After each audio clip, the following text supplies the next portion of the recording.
Now, here we are on Monday afternoon, and we're going to see Pat McArt in Donegal. We may have to rap on the door gently because he may be in mourning still after yesterday's. Jude, I want to do a trump here. I want to deny it totally. I think we won that game. In fact, oh, right. Sorry. Yes. Yeah. Yes. We had a couple of chances we should have taken, but it was fake. We definitely won that game. You definitely won it, yeah. I there's that possibility, all right. Of course, the press put out these alternative facts, which really they don't fool us for a moment. No, really, despite what all the people who were there say and the scoreline, I am certain Donegal won this game. In fact, I'm going to keep saying it until the All-Ireland. Well, having been born in Donegal myself, I'm totally behind you there. So, sorry, Cavan. Try again next year. No, someone have to say, as a Donegal man, I have to say this openly. Cavan deserved it by a mile. I think Armagh stood back the week before and showed Donegal so much respect because they were expecting almost Donegal. I think Cavan came out and said, if we let them play, they're going to run all over us. Mm-hmm. So they were like tigers. They never let a Donegal player get anywhere, just non-stop. And there was a couple of people on that pitch. A couple of Galligans were absolutely unbelievable. They got punched, kicked, manhandled, mauled, everything. But they just kept getting up and going on and going on. Now, I don't know all the names of the players, but I think there's 15 heroes, or make that maybe 22 heroes in Cavan today. And they, by the way, I'm delighted for them as well. It's 23 years. They have been badly hit by things like COVID. It's a small county. And, Donegal has had a lot of success in recent years. So if it has to go to anybody, I'm all in favour of Cavan. God, you're a sportsman. If that was me, I'd be spitting blood. But yeah, I'm with you. I watched the game, actually. I don't usually watch those games because it sometimes clashes with the soccer song. But I watched that one right through, and boy, it was a gripper the whole way. It really was. Yeah. Cavan, don't forget, though, has a very, very illustrious heritage. I think they've won 40, 40 Ulster titles, I think. That's a hell of a lot of Ulster titles. An awful lot of All-Ireland titles as well. Well, yeah. There was a time when they and Kerry, I think, were the two top. And remember that famous one, I think was 1947 in New York? I think they won that one. Around the 40s and 50s, Cavan was they and Kerry were the powerhouses of GA in the country. Yeah. Wasn't many men went past Gunnar Brady, I'll tell you, at full back. At least with their bodies intact. Gunnar, is that why they called him Gunnar? But I found it the sheer joy of the Cavan players afterwards, and the same with Tip, actually. They saw them after. But I love to see people being so deliriously happy. Just for one moment, they are in heaven, absolute heaven. In fact, I began to wonder, they certainly weren't maintaining social distances. And I was a little bit fearful about how intimate they were becoming with one another at one stage. Just exactly what was I don't know if you heard it today, but I was listening to Claire Byrne show on RTE this morning. And it actually I found it very moving, how emotional people get.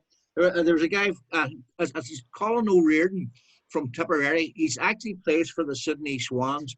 He's only about 24, 25, and he's been out there 5 years. Hasn't played GA for Tipperary for 5 years. Now, I don't know how he comes to be home right now, but anyway, he lined out for Tipperary yesterday. Now, he's a super athlete, great GA player. He was I think he was the under 21 player of the year some years back. And so on. So he's not, but anyway, and God bless the fella made way for him yesterday. But he was brilliant. But see, afterwards, the emotion. I actually saw the interview. He couldn't speak. He couldn't put into words what it meant to him. On the bloody Sunday weekend, the Tip guys wearing the Tip jersey of 100 years ago, the emotion was coming out of him, and he said, I bet any money that even if he won the championship with Sydney Swans, it won't mean half as much to him as winning yesterday. To play for your community, your town, your county, it's not about the money. It's what's something inside you. And it came out yesterday, and I'll finish with this. There was a guy on this morning from Cavan. I think he owned a pub in Dublin. I think it's called the Boar's Head. And he was on with Claire Byrne. He couldn't speak. He started off, and the emotion, and you go, this is how much it means. And I don't know whether maybe it's because of COVID or something else, but this time, I think the GAA is actually playing a role that even they didn't realise they were playing. It's extraordinary, when first of all they mooted the idea of games without audiences, they thought it wouldn't work at all. But those guys played with virtually nobody watching them except themselves. I always believed that, actually, because, I'm sure you remember yourself when you're a young fella, you played football, you weren't waiting on a crowd to come to watch you. You could stop in and once you got into your own zone, you were away. Yeah. So the thing was interesting to me, though, was I think you made the comparison earlier on before we came on, Pat, between guys like Paul Pogba and people that play for Man United and they're paid millions. And these guys are presumably not paid anything. Yeah, it is amazing the effort that these guys have put in. But I'd have to say, too, don't forget, if you've watched, say, a Premier League game, where they're all millionaires, every one of them on the field probably, but somehow they're playing for more than just the millions. They're not playing for money. No. I don't think. They play if they have an unexpected win, they have a similar kind of joy. Do you not think? Or would you say that this? But it's a professional joy. There's this. I can't even explain it myself. They don't start crying. They don't. The manager doesn't start crying. There's Mickey Graham couldn't speak after the thing yesterday. Paul O'Riordan was ready to break it. No, when Paul Pogba, it was great man, great one for the team, and he's kissing the shirt. It's all a professional sort of emotion. I know we've won, and my 600,000 a week is going to keep going on. Whereas when you're living in a wee small town, you get up the next morning, you walk down the street. What does they say, Jude? There was somebody, I can't remember who it was. They said something about. He said it mattered more to him what the people at home thought about him than the millions he was either getting for. So I can't remember who it was, whether it was a pop singer or a novelist or something.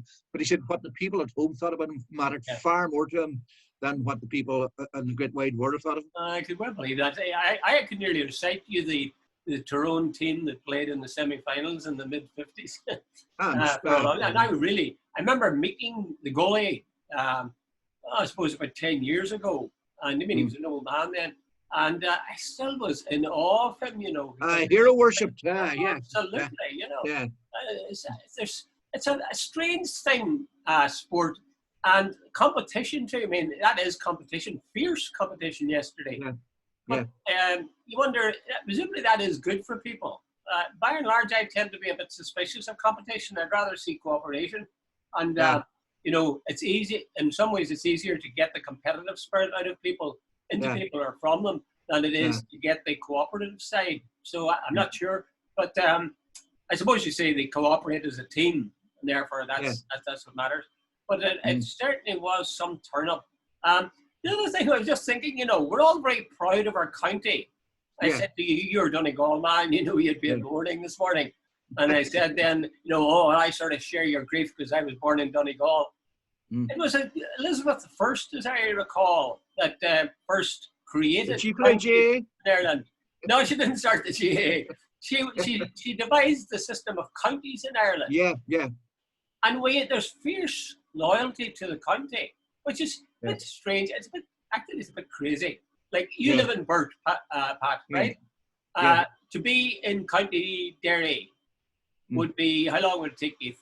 4 minutes? 4 minutes, 4 minutes. Now, what's the difference in somebody who lives in where you're living and somebody who's just down the road in another county? And yet we sort of talk it up. We talk about Donegal people. We talk about the difference in them and Derry people or Cavan.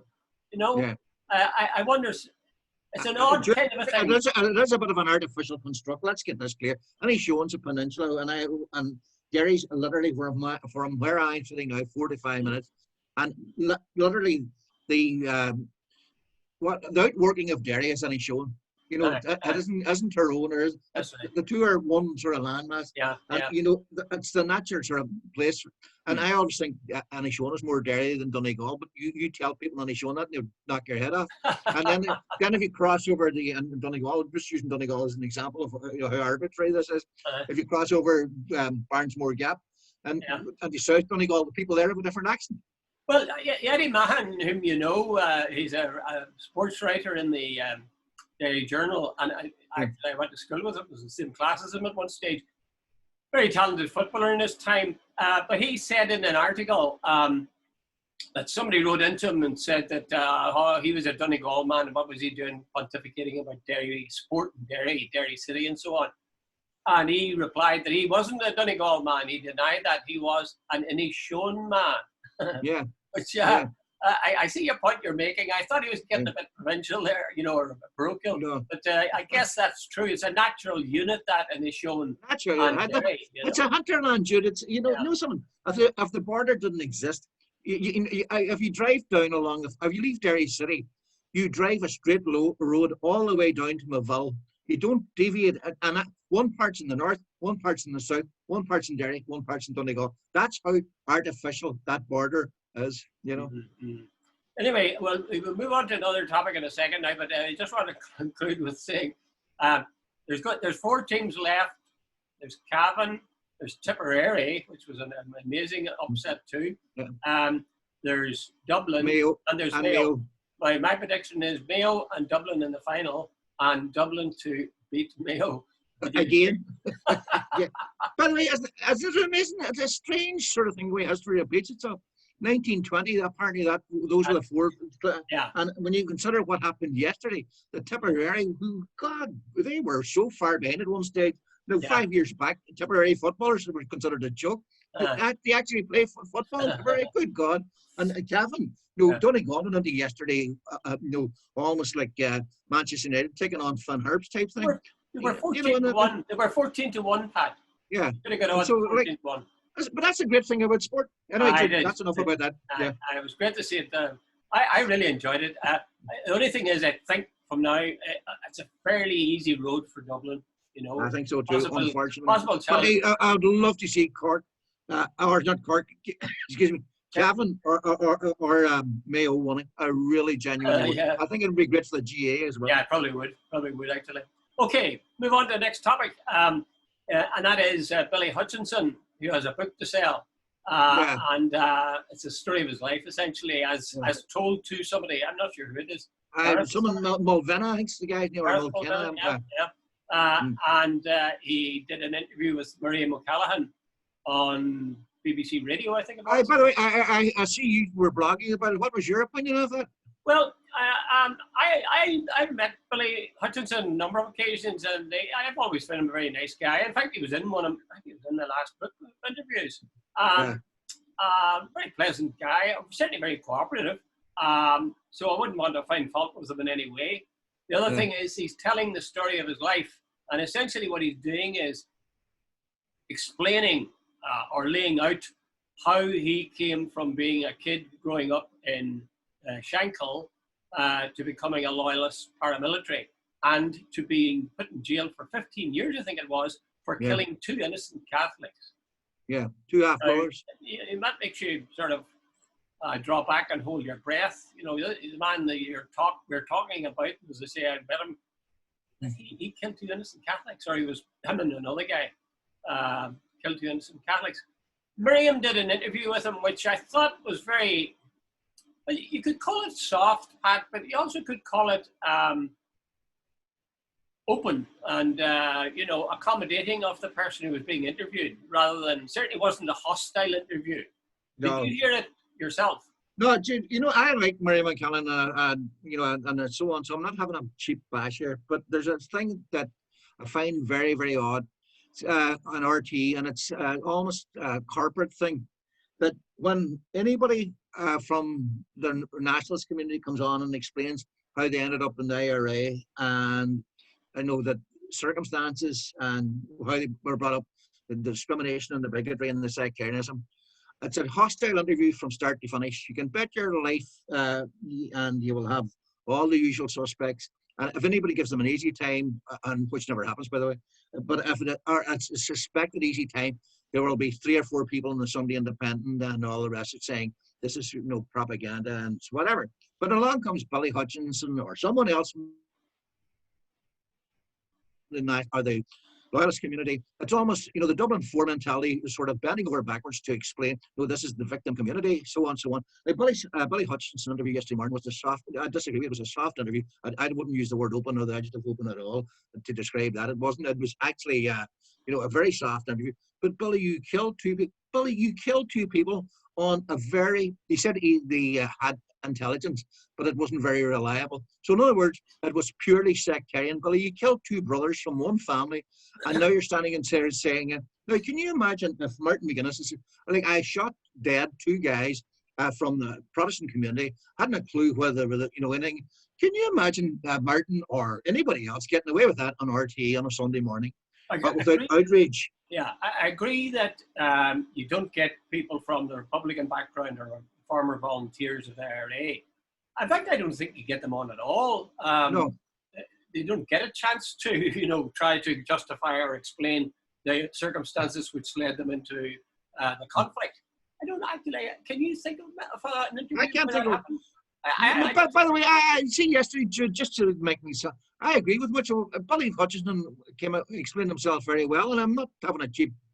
But hey, he shot dead two people, or was involved in the shooting dead of two people, and to get that sort of soft interview, Miriam made a couple of attempts to be stern and say, but Billy type, but it was still a soft interview.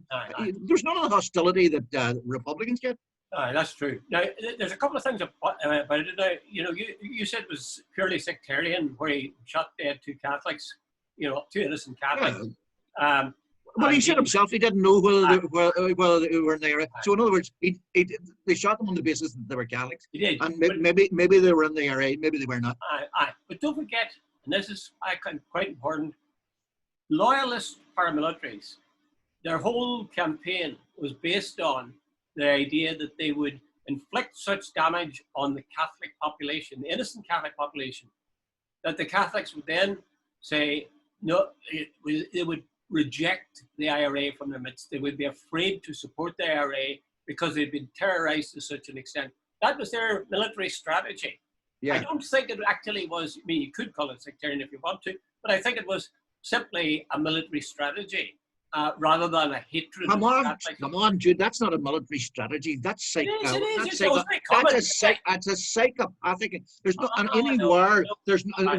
most people don't go out to shoot totally innocent civilians. This was a psychopathic sectarian war. Okay, if you call that a strategy, Jesus, God help us. Okay, what about what would you describe the strategy that dropped the bomb in Hiroshima then?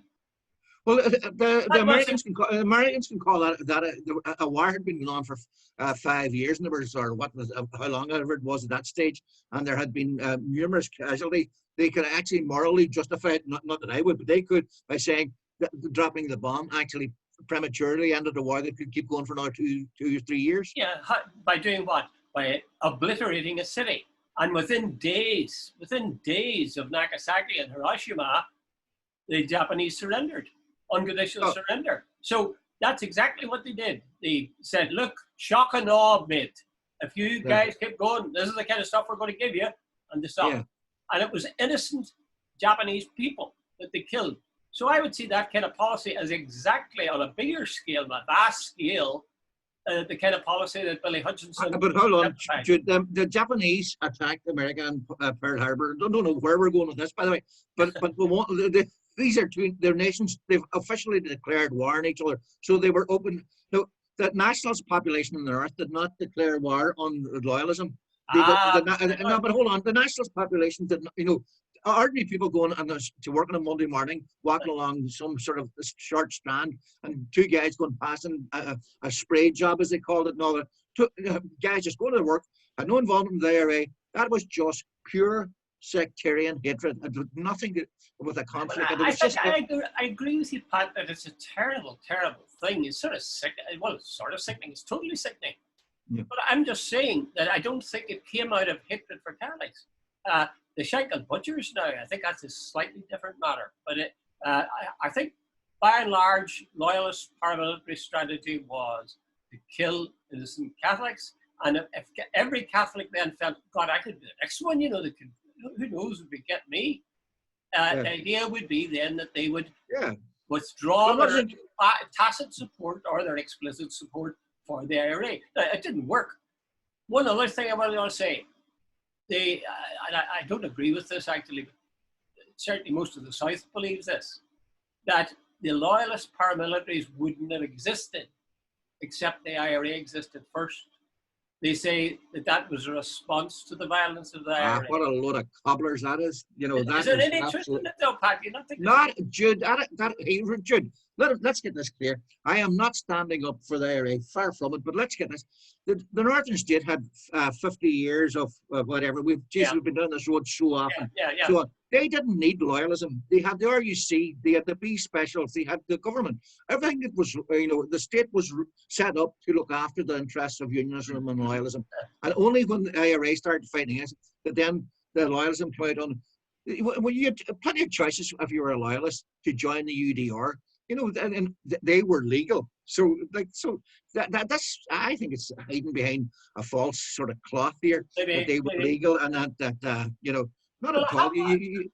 Hey, Jude, I met 2 or 3 serious bigots who are wearing the uniform of the RUC. My wife had one massive experience with one day where she parked a car and so on. So don't tell me that loyalism wasn't there all the time. It just had the cloak of respectability because they were running the state.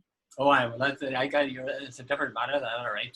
Yeah. I mean, if you're looking for sectarianism, you find plenty of it in the official ranks of the RUC and right through the government, all down to officials. I was interviewed by a guy there about a week ago. We did a video, and I was telling him about the first instance that entered my life, my protected life. And I mean, it's very small scale. But I mean, sectarianism ran from the bottom to the very top of the unionist state, right through into the end of the 60s and 70s. Yeah. I tell you this, I don't object to Miriam O'Callaghan doing the interview with him.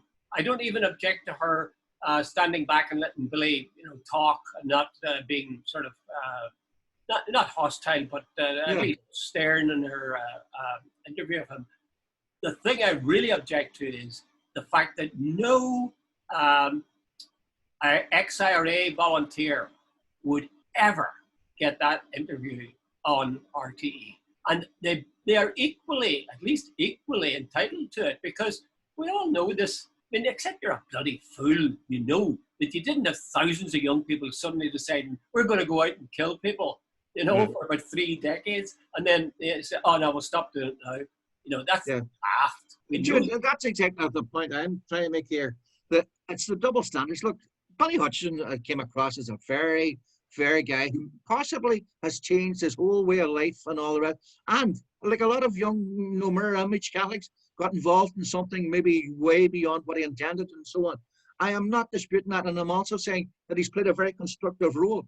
It's the double standards of RT that I am getting at, because it's non-stop, it's continuous, and it's prevalent, and it's every word that you can think on, and the hypocrisy is actually quite, real. Well, you see, they have constructed this. Well, you know this yourself, Pat. They have constructed in the South. They have constructed the establishment have constructed a story which says that the IRA were the baddies.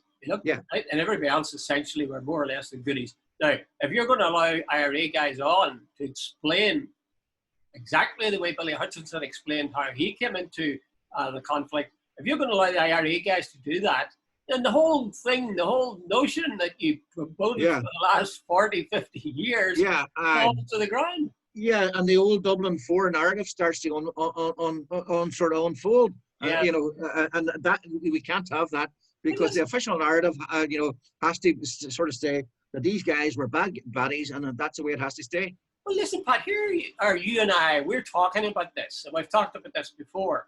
Yeah. Why is it? Are we just sort of pissing against the wind, to put it bluntly? I mean, there's nothing. Is there anything we can do about this? I sort of made up a rule of thumb, which is, if you can't do something about something, you maybe shouldn't be complaining about it. Wouldn't agree with that at all. If that's a case where nothing's ever going to change. No, Jude, I think we might be like the empty drum. We're making a lot of noise, but I don't say that, Pat. We're not that bad.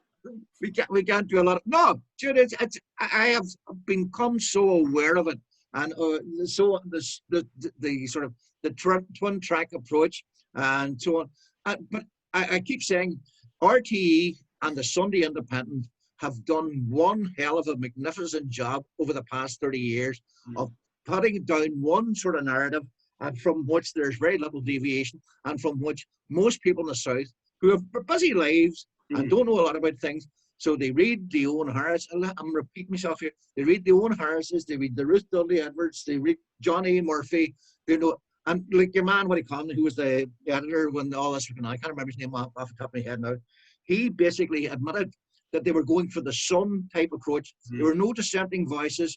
They weren't even trying to give two sides to the story. They weren't trying to put the Northern context or the Northern conflict in context. He wasn't interested in that. He wanted to give the IRA were bad boys. That what he called the I'm only repeating myself. But here's the thing, Pat. Are the people of the South so stupid? You'd be amazed at stupidity. They wouldn't see it as stupid. Let them sort of, you can. A lot of people can give a very cogent argument why the IRA were the bad guys, and some days you have to sit down and say, yeah, they've got a point. Well, I think it was Cardinal O'Fea said that you didn't have violence coming out of nowhere. Absolutely, it didn't come out of a vacuum. Not at all. Thousands of years put together in jail. So clearly it had an origin somewhere, and that I would just simply say that should be examined. And yet, the vast majority of the people in the South would say, rubbish, you're a Provo sympathizer, Yeah, I've been doing this road myself. Jude, I can say, look, switch it around anywhere, go anywhere in the world. If you've got a state set up on a sectarian head count, a government of one party for 50 years, a police force that's 90%, you have two communities, but the police force, more than 90% of them comes from one side of that community, and then they have a militia where 100% comes from that community. There are no laws, or no just from the other community, and they're basically the poorest. They live in the worst areas, the worst housing, worst education, all the rest of it. You tell me, in any sort of society like that, there wouldn't be an explosion. That's true. We'll leave this topic with this, except you want to come back in for about 10 seconds. And that is, if just supposing an alternative history of the North, where Unionists had given respect and place within the state, so that you had what is now a nationalist/Catholic population happy to be there. Because when John Hume started his civil rights campaign, that was what they wanted. They wanted to have a state in which they were content. British rights for British people was one of the things. That's right. But you see, to be honest with you, I think I'm glad overall. Well, it's a terrible thing to say, but I mean, it's the big mistake that unionism has made and continues to make, that they never have attempted to reach out to get, simply to get Catholic unionists. I wouldn't be content. I want to see my country ruling itself without interference from Britain. That's all. That's all. Even if they were real bad, even if they were real worse, I would still want it. Yeah. Right, let me tell you something. I couldn't agree more with that analysis, because very simple. Remember when Arlene Foster made the crocodile remark? The number of people who turned out in the next election for Sinn Féin was way above the anger. And Jude, I keep going back to I know you were at it, because I was at it, the meeting in the Waterfront Hall. These were the ordinary, non-Republican. The anger was saying, look, we've had enough of this disrespect, the denial of anything to do with our Irishness, the lack of respect for us as individuals, and arrogance. There's a vote for the 56% or whatever it was of people of the North voted to remain the EU.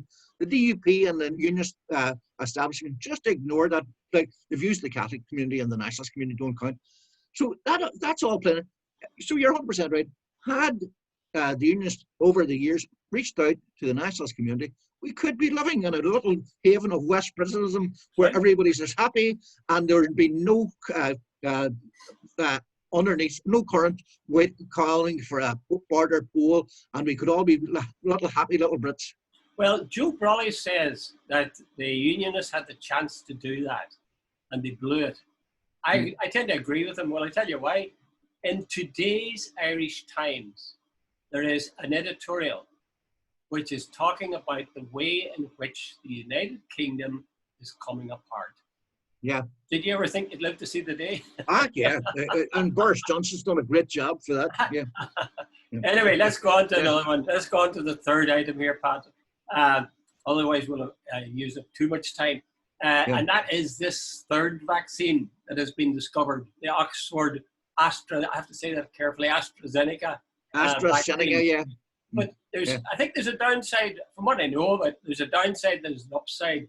The downside is that I gather in the form that they set it up originally, and apparently are going to actually produce it, it's only 70% of people who are, vaccinated and effectively vaccinated by it. The upside is, of course, that it's massively cheaper. Yeah. And it also needs only ordinary refrigeration.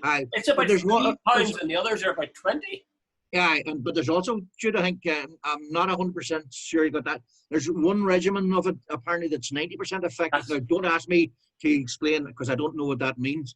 But they are also using that term. I think, Jude, I don't know what's about me, but somewhere in my old head, I trust the Brits more on things like this than do the Americans. Because by and large, if Oxford comes out with something and stands over it, by and large, their track record has been pretty good. Now, whether that proves to be the case here or not, there's two things as well. Let me get on a wee bit of sort of thing. I heard on RT News at 1 o'clock, one of the guys speaking for us, he's Irish as well, or an Irish background. And there was somebody on this morning, the lead scientist, or one of the lead scientists, is a lady from Kildare. So the old Ireland's got a good old sort of say in this one, which I'm very pleased about. But Jude, the thing about it is, now there's 3 vaccines. I think this is 3 Mondays in a row that they've announced things about this vaccine. And Jude, you would hope that somewhere they're talking apparently that there's some of them could be available from early December. Now, that's right. So I don't know Jude, my knowledge of science is zero. But you would hope that maybe by March, April, there might be some return to normality if these vaccines work. Now, I don't know enough about it. By March or April, Pat, I will have been vaccinated, but you being just a young whippersnapper will still be waiting in the line. But the thing about the 70% and 90% is pretty clear, I gather. It is simply this, that if they give the first, it's 2 vaccinations, right? Yeah. So when they give the first one, if they don't give a full vaccination, if they do it at half level, half strength, and then give the second one full strength, for some reason, that means that the second one's more effective than it would be if the first one had been at full strength. Now, I don't think they know why that is, but the fact is, that's what's happened. And that's you have explained it very well, Dr. Collins. Well, this is my job, But fair play to them, I agree with you. You tend to, whenever you hear from Oxford, you tend to, well, maybe it's because we know them. I mean, it must have been people from Yale and Columbia and all these places were involved in the production of the American vaccine. But you do tend to trust them. It's a funny thing. I wonder will everybody take it though, because I know at least one person who isn't going to take it.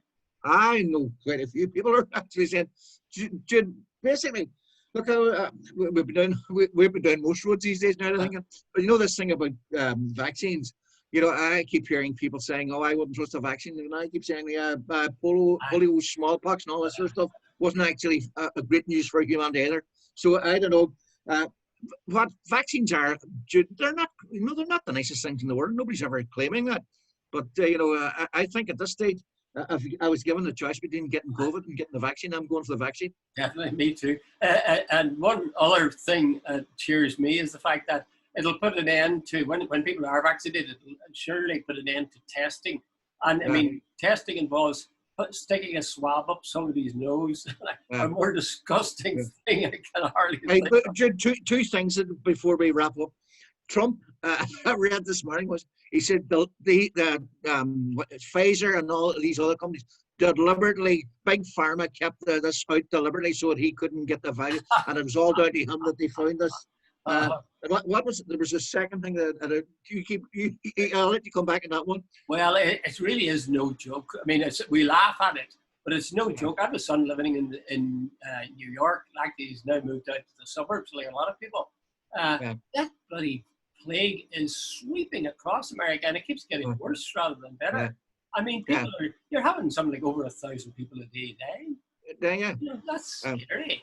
But the second thing is that the Qantas Airlines said they reckon that they'll be flying again, but if you do not provide proof of vaccination, you won't be flying with them. So there's a big issue for coming down the track.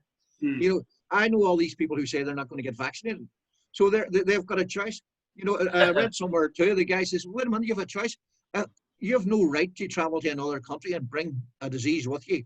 So if you don't want to get vaccinated and you say, I have my rights, right, you have the right to stay at home because the people living in another place." So it's going to be a whole interesting about civil liberties and rights. Yeah. If Qantas say, if you want to fly with us, you have to have proof of vaccination. Well, that's good. I'm glad to hear it. And in fact, I would say people who refuse to get vaccinated are socially irresponsible.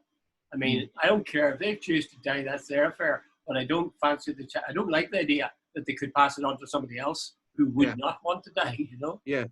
If they've got rights, other people have got rights not to be infected by them. That's true. Yeah. Have you any jokes for today, Pat? No? I told you to bring a joke with you. Why didn't you bring a joke? No, I should have recalled it. Wasn't it Most one of the of ones I can't do. Mine are of the Benny Hill variety, and I don't think they're suitable for. I was watching last night. What do you call that guy? Oh God, I've forgotten his name now. Kenneth Williams. Williams, the guy with the one of the Carry On guys. Carry On guys. And he was on. And do you know that he stopped doing the Carry On series? And do you know why? He said it was becoming too rude. I kid you not. He wrote a letter complaining about it and said, I mean, I still like you guys, but this is just not very nice. How strange. How strange. Like the double entendres where they were nearly quadruple entendres. How strange is the human heart. Okay, Pat. Talk All to the you. best, good luck to you. Thank you. Bye.